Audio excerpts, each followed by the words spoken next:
Mr. Matthews, Mr. Deepak, Chairman of the Telecom Commission, Mr. Joshi, Honorable R.P. Singh, Chief Guest, Honorable Jitendra Singh, Mr. Daheria, dignitaries, distinguished delegates, ladies and gentlemen, greetings. It is indeed a special privilege for me to be with you via video at this Aegis Graham Bell Award Ceremony 2017. I want to thank the organizers for giving me this opportunity.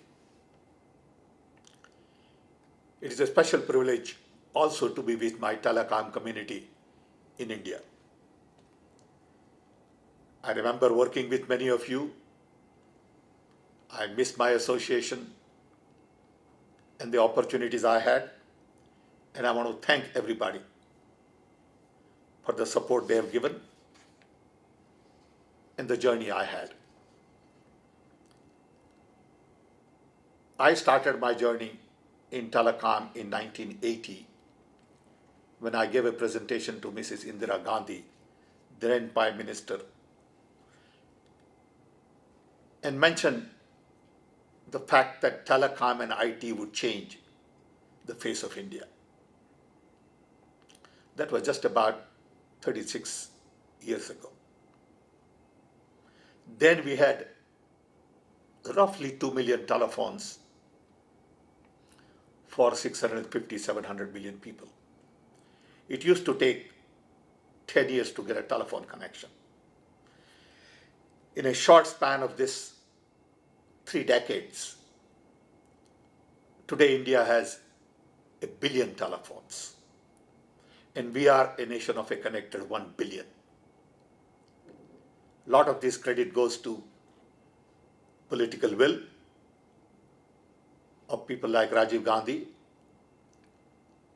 support of our young, talented people, support of large number of professionals, contribution of private sector, public sector, and all of us working together have been able to really create essentially a miracle. It is good to remember today Alexander Graham Bell. He was born in 1847, just about 96 years before I was born. He died in 1922, 20 years before I was born, and he got a patent on telephone in 1876. He worked very hard to get his instrument into public. Those were early days of electricity, and it took a long time to really get telephone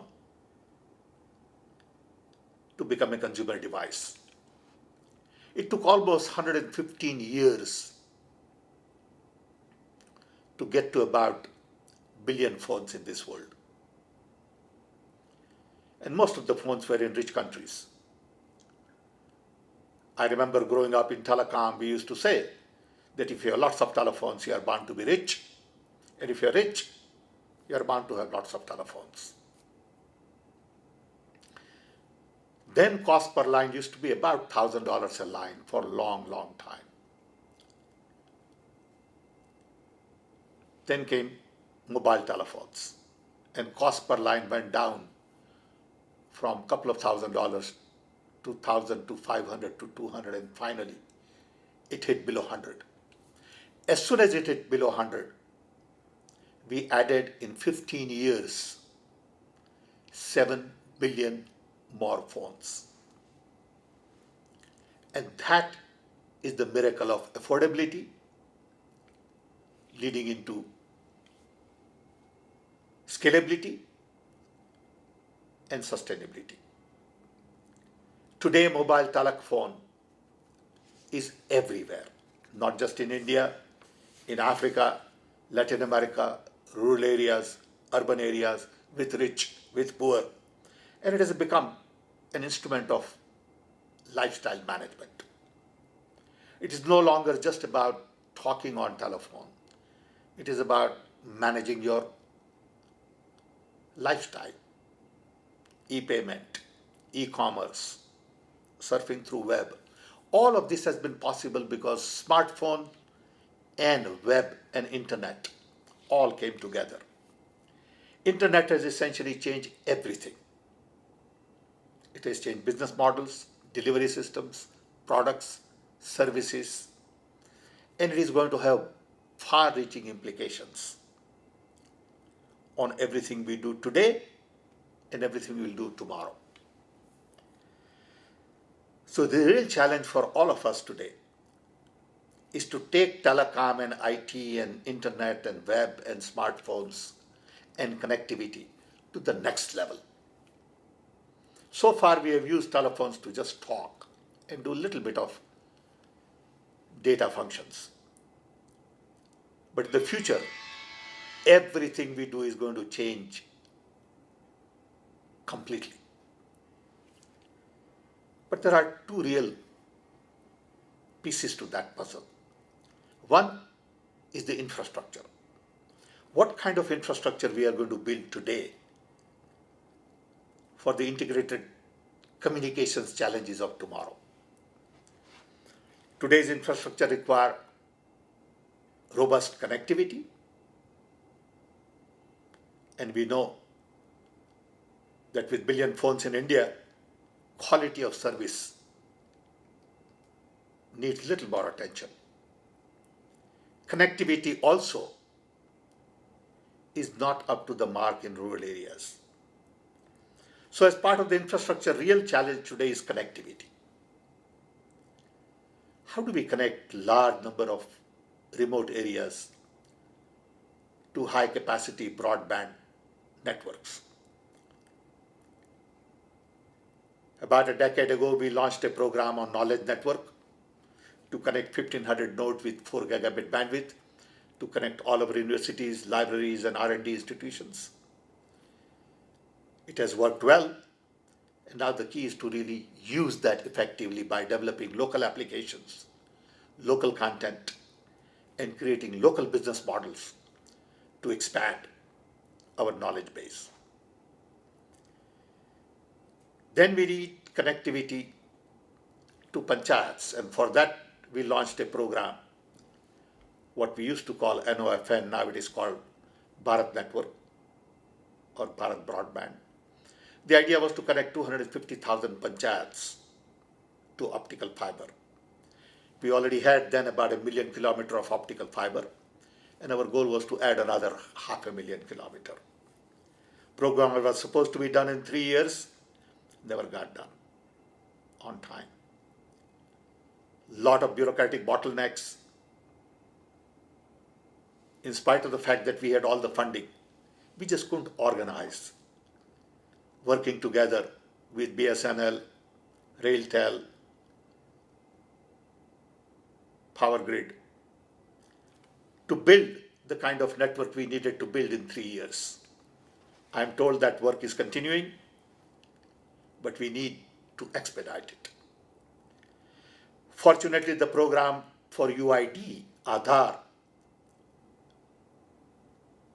really became very successful, and we have been able to issue almost 1 billion unique identification cards, numbers, to our residents and citizens. This is one of the largest success stories in telecom IT in India.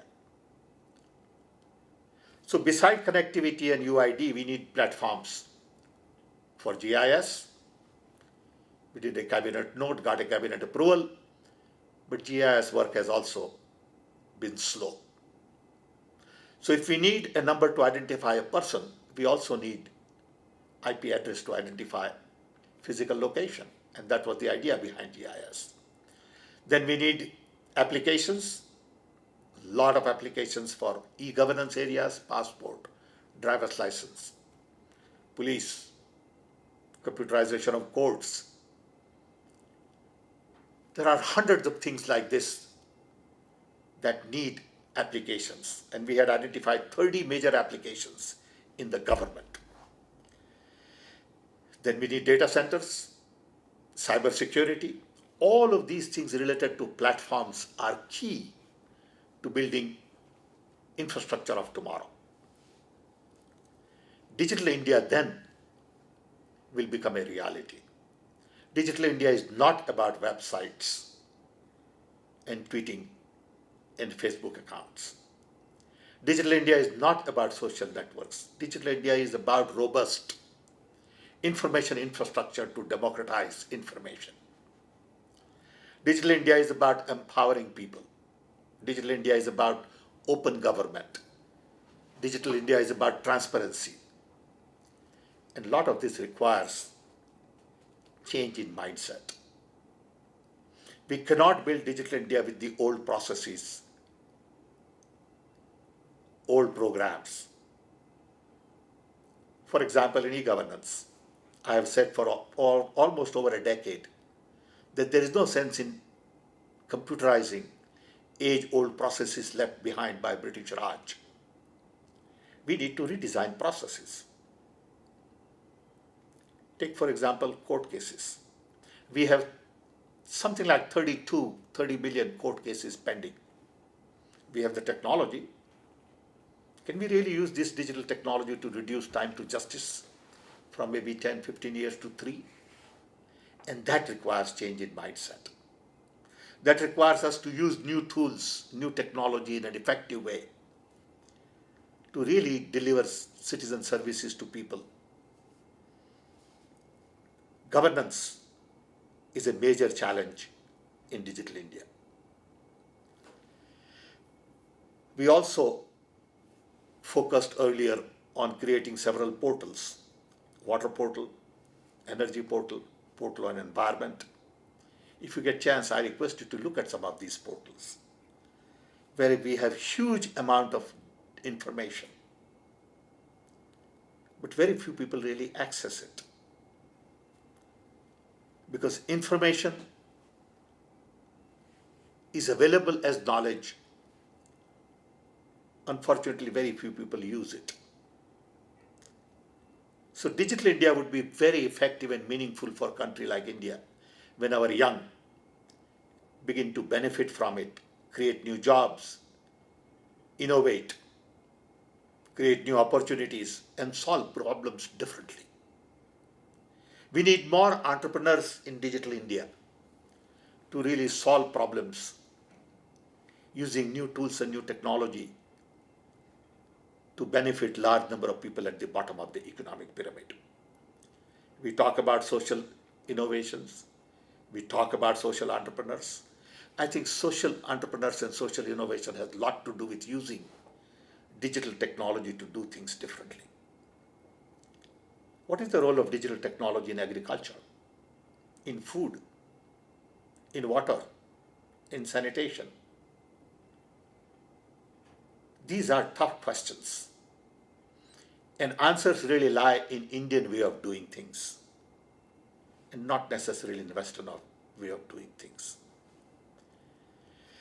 The real challenge from my perspective now is to use Digital India, telecom, IT to transform education. It is not about using Digital India or digital technology to digitize our textbooks and keep our exams same way and learn to remember things as opposed to learn to solve problems. So education needs to go through total transformation. I have always said that unfortunately when we think of education today, we assume that it is all about duster, blackboard, chalk, teacher, textbook, exams, grades, and certificate. All of that changes in digital environment. It is more about learning at your own pace.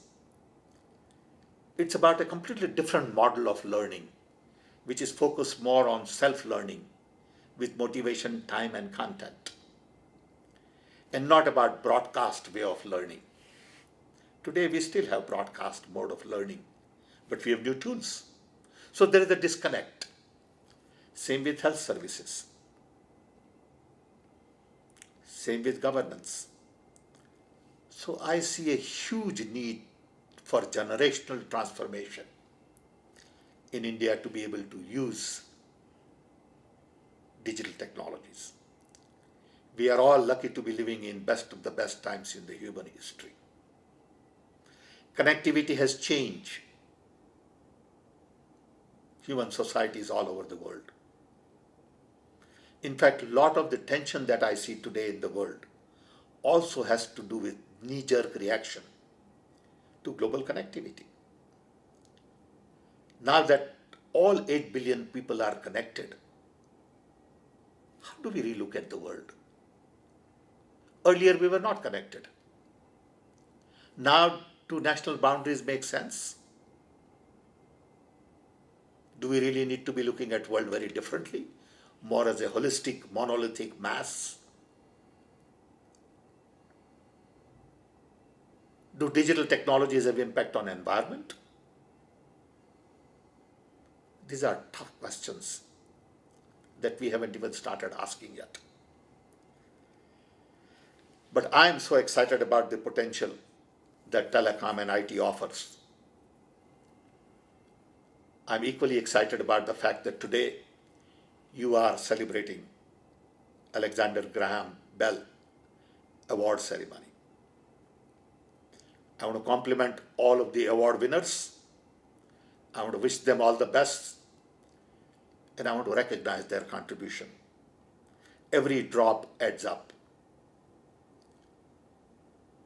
I know IT and telecom will make a bigger difference in India, provided we begin to change our mindset.